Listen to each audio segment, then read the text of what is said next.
sama-sama membahas bagaimana kita perempuan memperlakukan diri kita, menambahkan sedikit tentang perjuangan kita untuk baca Al-Quran ketika di tengah kumpulan kegiatan yang begitu padat. Teman-teman yang kuliah dengan setumpuk tugas biasanya pasti akan ada merasa keberatan dengan ngaji Qurannya atau hafalan Qurannya. Maka kalau tipsnya dalam menghafal itu, kita ketika masih belum selesai hafalannya, maka usahakan tetap lanjut terus nambah sehari mampunya, tapi jangan sampai telat. Maksudnya apa? Tadi sudah disampaikan Cama,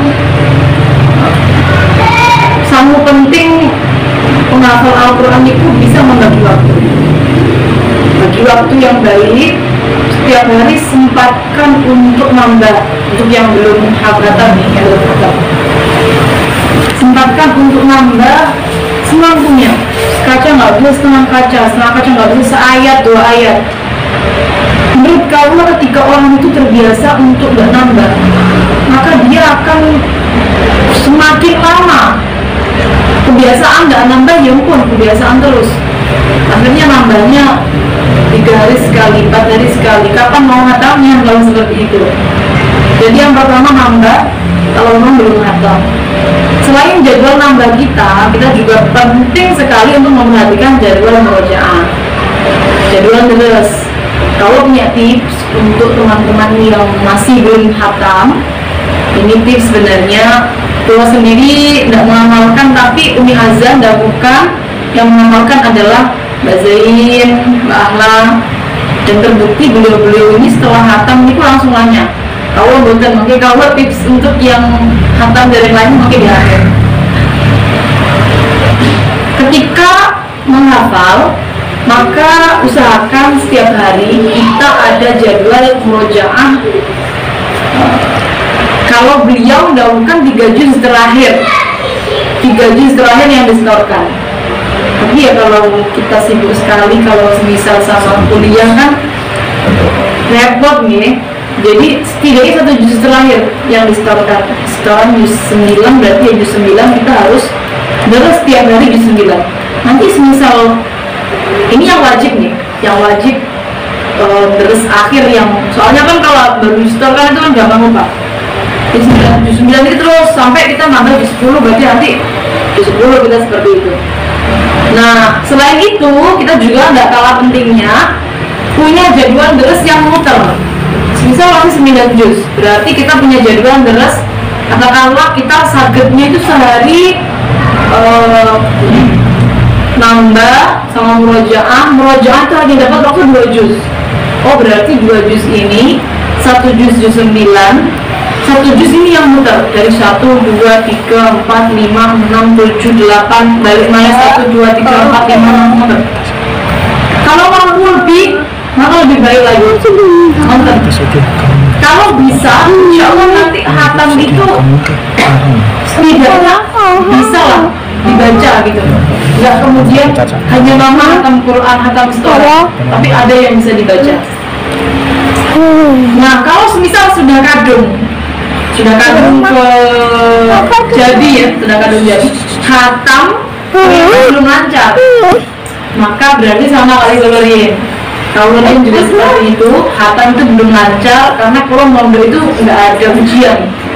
Kalau nggak ada ujian, setiap juz nggak ada ujian, mau ngomil sudah juga nggak ada ujian. Tips dari Kaulo yang sering disampaikan oleh Umi Hana adalah konsisten murojaah setiap hari sesuai dengan juz yang kamu mampu. Berapa juz yang kamu mampu? Kaulo riyen karena setelah dari pondok Quran itu Kaulo ke pondok kita kemudian lihat Lirboyo itu Kaulo tahun pertama masih mampu untuk setiap hari 5 juz.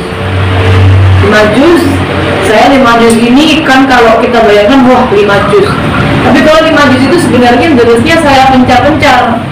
Saya deras itu ketika waktu nunggu jamaah. Kalau di pondok dulu nunggu jamaah ngayai pindah itu sampai setengah jam lebih, sampai 45 menit. Nah ini daripada pulau nganggur, maka pulau isi dengan deres. Jadi 5 juz ini tuh sakit selesai dengan hanya karena pulau nunggu jamaah mawon. Akhirnya ini tidak mengambil banyak waktu pulau untuk mutolaah kitab yang wajib pulau mutolaah waktu sekolah, karena pulau mengambilnya di waktu menunggu jamaah itu. 5 juz tahun pertama pulau lakukan, kemudian tahun kedua mulai lebih sibuk lagi, sudah mulai ikut organisasi, sudah mulai ikut berbagai macam kegiatan. Pulau turun 3 juz. Tapi yang saya amalkan bahwa konsistensi kita ngaji itu nggak boleh kita tinggalkan, harus terus istiqomah nih yang paling penting. Tugas kita itu sebenarnya derasnya itu, karena kadang-kadang ada penghafal Al-Quran itu yang tujuannya lancar. Saya ngafalin, saya deres supaya lancar. Jadi sebenarnya kalau kata Umiana keliru. Kenapa? Kalau dia tujuannya lancar, maka ketika lancar sudah nggak istiqomah. Tapi kalau tujuannya menghafal, tujuannya bertaqarrub ilallah, maka walaupun dia sudah mendapatkan kelancaran dari Allah, tetap konsistensi derasnya dilanjutkan, tetap istiqomah, tetap lanjut deres walaupun dia sudah lancar. Jadi mampu 5 juz monggo, nggak mampu 3 juz ya monggo. Yang penting terus 3 juz dari 1 sampai 30, ulang lagi 1 sampai 30, ulang lagi, begitu terus. Nggak usah pakai metode saya menderes yang angel-angel saja, karena Quran kan kayak belum nih, dipegang lepas, gampang lepas. Depan kecepang, depan kepegang, belakang keteteran, belakang dibenahin, depan keteteran, begitu terus.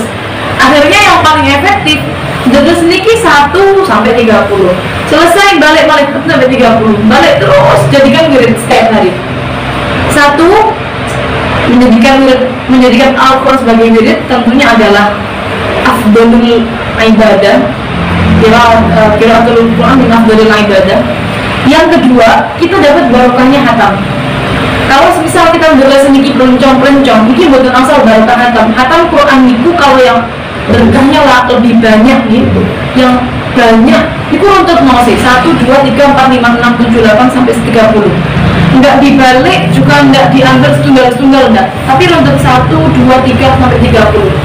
Makanya Mbak Yai Alwani, Mbak Yai Nuhan itu menawi mengadakan jamiah kali alumni yang bu niku beliau Lampung remen Quran niki ingkang semaan diwaos runtut 1, 2, 3, 4 sampai 30.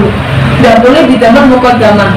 Ya menawi terus beliau dapat muqaddamah kali duduk dibagi 30. Niku mboten asal berkahi hatam Quran. Ayo mawon kan redaksi ternyata hatam Quran di ngonten runtut niku 1, 2, 3, 4, 5 dibaca runtut begitu sampai 30. Nah kita kalau punya wazifah setiap hari derasnya runtut, maka selain dapat barokah dari istiqomah, dapat barokah dari hatam Quran, ibadah hatam Quran dengan barang-barang di mustajabah, kan angsal bonus kata nih. Nah, penilaiannya dan pembentukannya itu fadl minallah. Kalau tugas kita sebagai penghafal Al-Quran di istiqomah deras, murajaah sampai mati, selanjutnya niku diparingi saking Gusti Allah, lalu kurasangin Gusti Allah. Ini tujuan kita, namun wirid Quran dan berwirid kerencangan kita tentunya mungkin Quran sakit kerencangan kita ke akhirat nanti. Itu saking Allah sedikit tips untuk teman-teman yang sedang menghafal Al-Quran. Kurang lebihnya mohon maaf.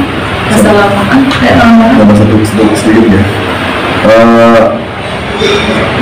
mengambil lalu mengutip dari Romo Yai Hamid Abdul Qadir, wong sing ngapal Quran itu bakal nyafaati 10 keluarga. Ya, wong sing ngapal Quran itu bakal nyafaati 10 keluarga. Kalau dalam kitab Tibyan itu apa itu Syafi al-Ashabi, mensyafaati terhadap orang yang membaca Al-Quran maupun orang yang memiliki Al-Quran. Jadi kita di akhirat, kalau kita mengandalkan amal kita akan sulit. Mengandalkan amal kita kan sulit, ya. Kita butuh yang namanya syafaat, ya. Kalau seandainya kita jalur syafaat aja Nabi kita tidak peroleh, mungkin jalur syafaat yang lain berupa Al-Quran yang kita miliki, ya, berupa Al-Quran yang kita baca, itu sebagai syafaat kelak nanti di akhirat, ya. Jadi harus tetap semangat, harus tetap berkibar. Jangan sampai kalian patah semangat atau bahkan enggak percaya diri terhadap apa yang kalian punya, apa yang kalian jalani. Terima kasih. Sebelumnya Pak Adib atas sambutan yang luar biasa. Jazakumullah khairan asal jazak, sambutan ikan kata. Sekalian boleh pamit mungkin. Katoran Darin. Ya.